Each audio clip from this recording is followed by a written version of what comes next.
This is video 21 in the series of reinforced concrete slabs.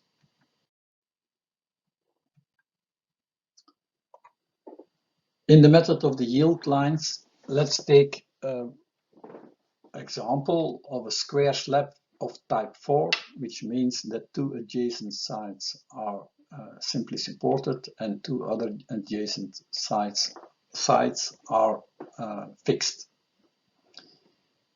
We draw the yield lines, taking care of the 30, 45, 60 degree rule. And the plastic bending moment in the slab is M, but the plastic bending moment of the hogging bending moments is M1. So the sagging bending moments is M and the hogging bending moments is M1. So this is the fixed bending moment at the support of the bending moment at the fixed support is M1. Let's see how we can solve this problem. The different dimensions are given here on the drawing. We can geometrically easy calculate because of the angles are known. So we can easily calculate that U1 equals this, and U2 this, and U3 this, and U4 that. Then you will see that U2 and U4 of course are the same. U2 and U4 are the same because of the 45 degrees. The same happens here because of the 45 degrees. U3 will be U3 will be the same as U1. The energy of the external energy expended by the loads moving, we see that we have three triangles. So that means that the total load of the first triangle is of course the base of the triangle, which is A, times the height.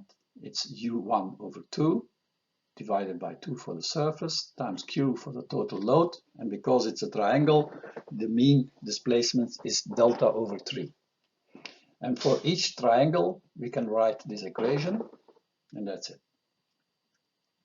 But when you are looking at this, you can have a much quicker way of calculating E, because these are all triangles. Then we can just sum up the total load of the slab, which is A times Q, and because it's triangles, it's multiplied by delta over 3. So you can find this E directly without going to this calculation. If you calculate this, then you will see that you end up with QA squared delta over 3, because A is equal to U1 plus U2, and A is also equal to U4 plus U3. We look at D, the internal energy dissipated by the rotation about the yield lines. Then we will see that we take first, for instance, the yield line here. This yield line, we project it to the rotation axis here, which has a total length of U3 plus U4. It's the bending moment M, the sagging bending moment M, and the axis of rotation is delta divided by the maximum distance, which is U2,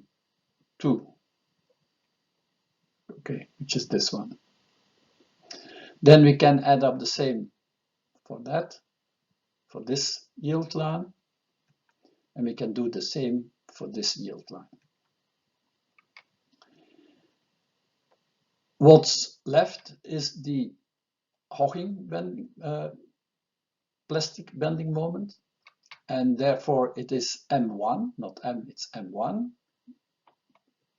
projected directly to the axis of rotation, which is in this case U3, U4, it's this one, U3, U4, times M1 times the theta, which is delta, divided by U1, which is U1.